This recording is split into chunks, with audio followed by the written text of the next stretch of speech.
Okay, spooky objects, yeah? When you're getting horses over this stuff, it's not always just a matter of throwing it on them or throwing it over them until they're calm, because a horse can they'll lose their mind and run through gates and all sorts of stuff if we give them too much too fast. So, nothing the details. See how fine your horse is this? First, start boosting his confidence just by walking, tapping around, let him follow. And I don't care how far behind me he wants to be, I'm going to let him be there. And he's got to snort from here pretty quick.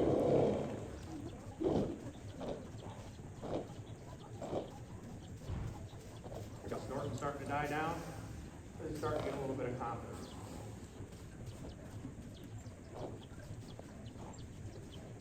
Same amount of pressure, we're not going to increase it or anything. Now you see how he's starting to gain on you a little bit? Getting curious. We're going to let him do that. Now we're getting to a point to where I'm about ready to turn and face him and start really putting it on him a little more, okay? If I put it on you, we're gonna get him used to all the airspace around him.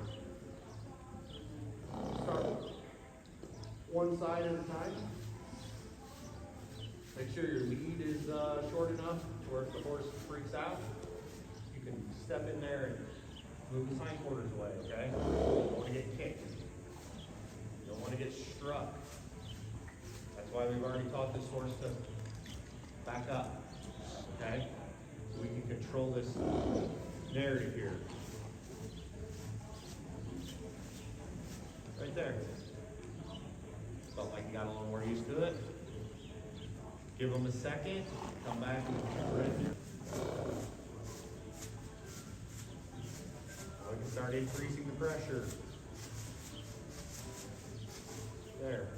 Don't try to bite off too much too fast. Right there. Give him a rub. We'll get to where we can just fling this thing all around this horse for 10 minutes, no problem, but we're not going to start there.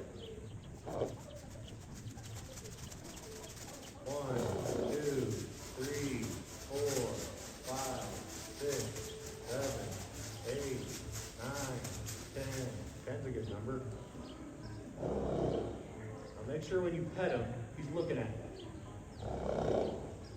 Okay, get his eyes, get his attention. He's looking off over there, and I'm petting on him. He's thanking that fence post over there that he's looking at for petting. Do it again. 1, 2, 3, 4, 5, 6, 7, 8, 9, 10, 11, 12, 13, 14, 15.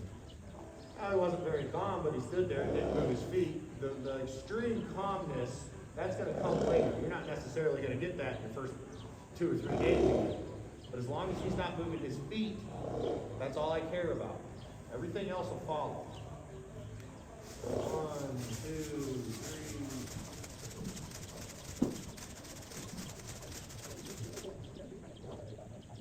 There, you see how curious he is about it?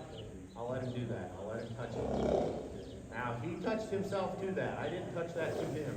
I just brought it up close to him and suggested it. See, right there. He's touching the bag. I'm not touching it to him. Now I'll touch it to him. Now I'll rub his face down with it. There you go. And this side over here that we've been desensitizing the air around it, we're going to touch the bag on it. There you go.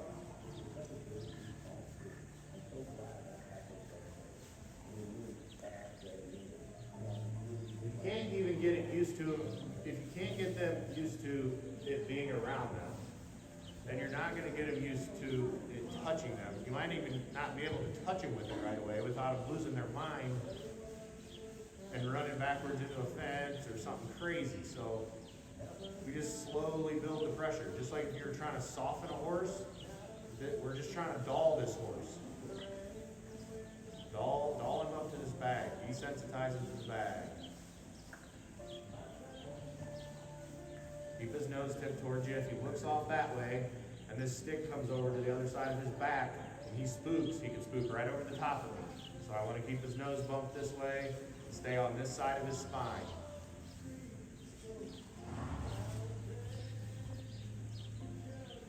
And really, I just see what I can get away with. Okay? If I find a spot where he don't like it, I'm just going to stay there until he relaxes. But even if it's day one, you don't have to just start out here like this, barely shaking the bag, okay? He's taking it. It's fine. Now when you switch sides, be careful going under their chest. See that? They will try to strike out at that. So be mindful of what you're doing. New side, new brain, new horse. We're going to start in the same spot. Now you can probably go through it a little faster now because he's got a little bit of experience on that other side. Some people will say that, it doesn't transfer over and this and that. There's some truth to that, and some of it does transfer over. Do the one side really, really thorough, kind of like I just did, pretty thorough, and then go to the other side. You don't want to jump back and forth, back and forth, back and forth. Never really gives the horse a chance to get better at it. There, you see how I keep bumping his nose to me there? That's because he's trying to look down to the other end of the arena. I want him to care about what's going on here, but just not give a shit. I don't want him to try to look away and mentally escape the situation just by not paying attention. You'll see a lot of horses do that.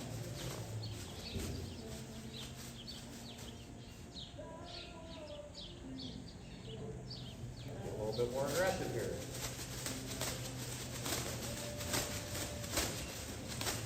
I don't ever want my horses to stay in the same spot. Get better.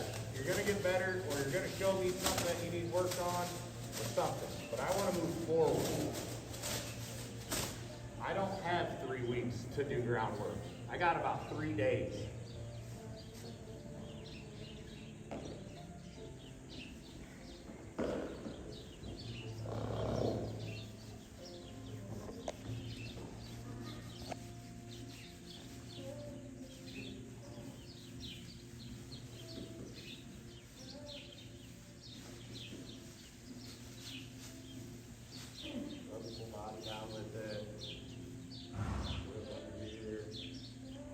See all my hands up here? Because this horse could explode from that being under his belly, and I want to be able to drive his front end away if I need to.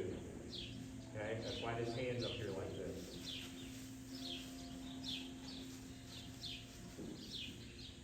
That nose bump forward here.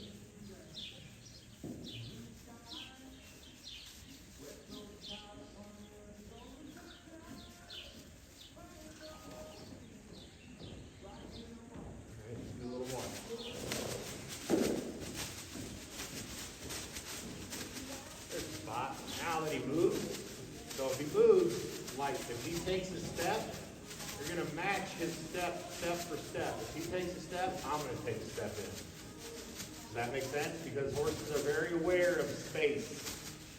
So I could do this all day long, and that horse take a step away from me, and if I don't take that step in and continue the desensitizing, then he's going to feel like he just got away, and he's going to do this thing where he just kind of eases away from it all the time, okay? You don't want that either. I don't want my horse to shy away from anything unless I tell him to move.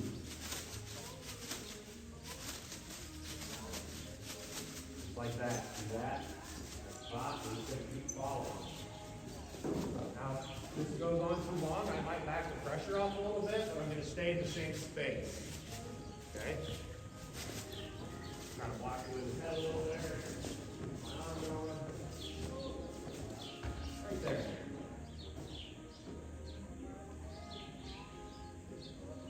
See, he stopped moving his feet again. And that's what I want. So I'm going to take the pressure away and I'm going to reward that. Give him a chance to think.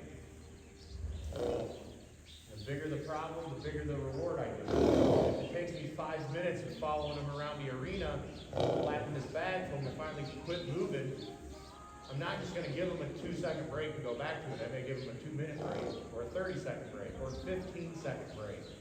Then I'm going to go back to it. Because I want to really arrest him, really try to make black and white as to what's going on.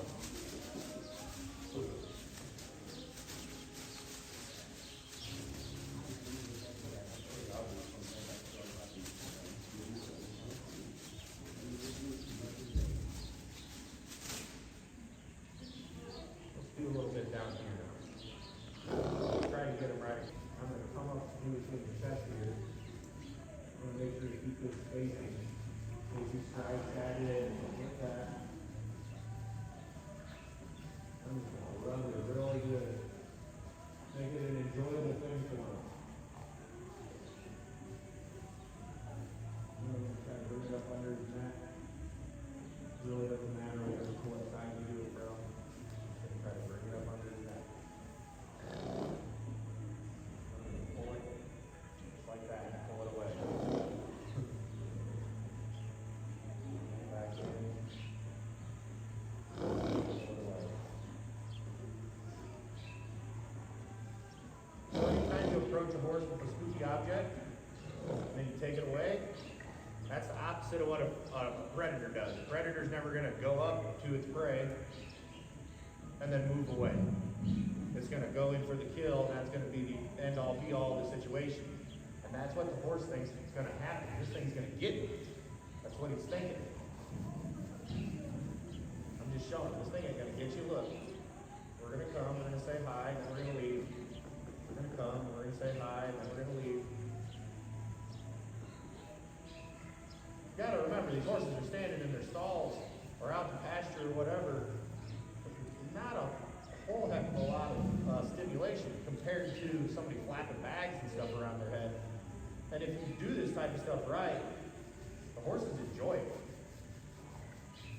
Because it's new and it's different and it makes them curious and it gets them thinking.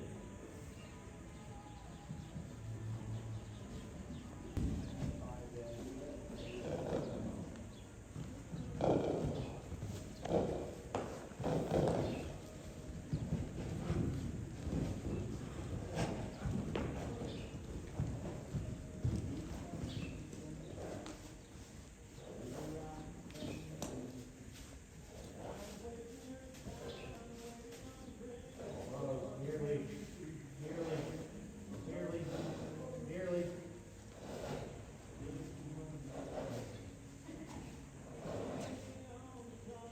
I'll take that. Now he might move when I go back at him again. That's okay. That was an improvement from what we were doing. Oh man. Start over. There we go. Now it's just a flinch. It's not a running and striking out. Okay, there we go. That was even better than the whole him exploding thing, right? And you notice how now we're doing something new again. He's all spooky and stuff again. Build his confidence back up here.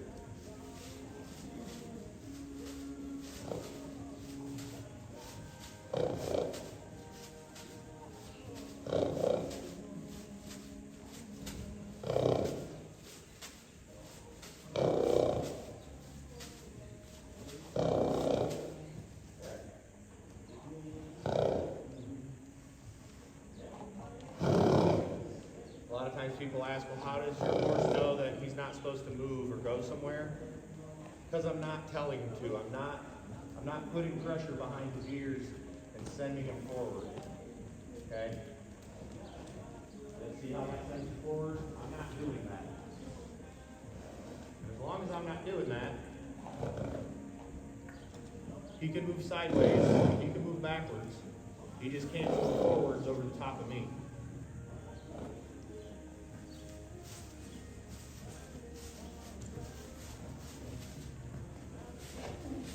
Even if I can't touch him, I'm just going to keep flapping the bag and trying to touch him.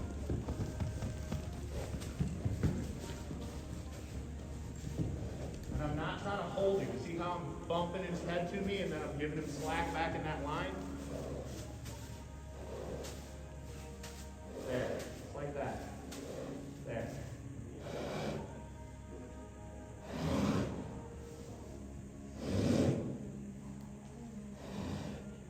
Seconds to digest that. Do it again. Ah. Whole different deal now, huh? Boy. There, we'll reward him for that. That's where most people get sucked in, right there. You kind of stood there, took it, looked pretty calm.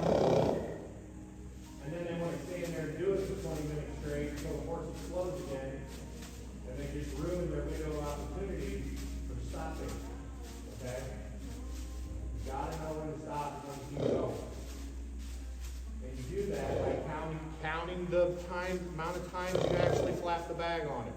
Or keep track of the time on your watch as to how long you've been doing it. Each time you go in.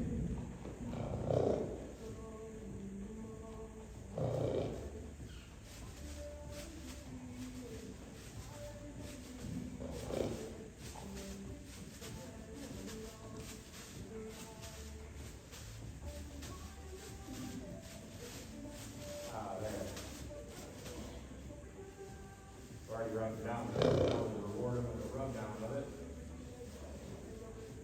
He's a little weird under there. We've already worked on that. Work on it a little more.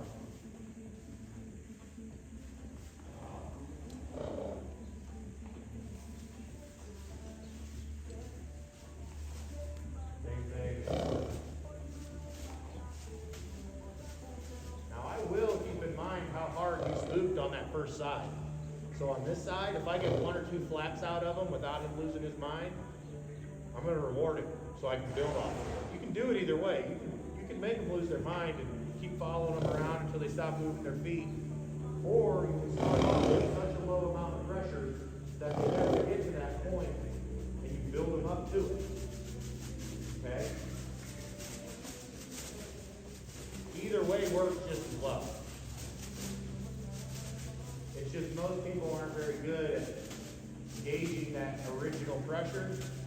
So we just encourage everybody to just, go ahead and let them freak out. And stick with it.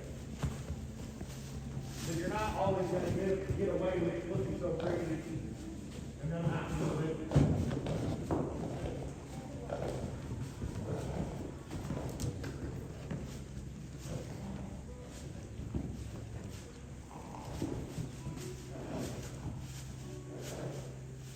Right there.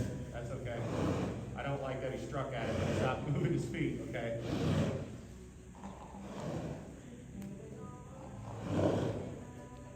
He's a good example of why spacing is so important. Okay, you don't want to get caught with one of those strikes. That's why when people look at these sticks and they think, oh, they're so silly and they're so dumb, well, tell you what, you get struck by a horse once or twice, you'll think these sticks are pretty cool.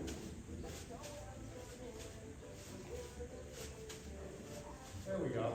Not going to push my luck. It's already acting weird.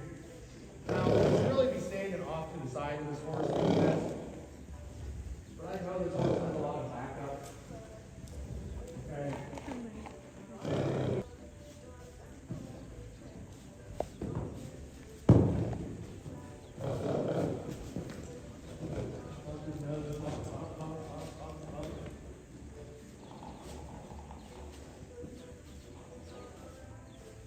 There, I like that.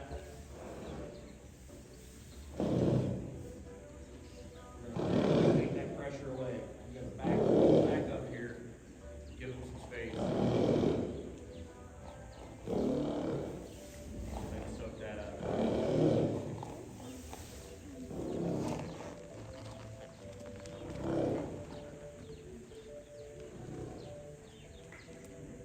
Okay, he looks good. See how he's kind of melting down there? Let's start again.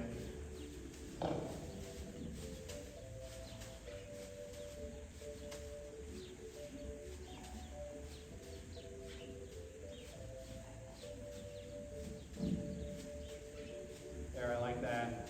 There, see how calm he's getting to that?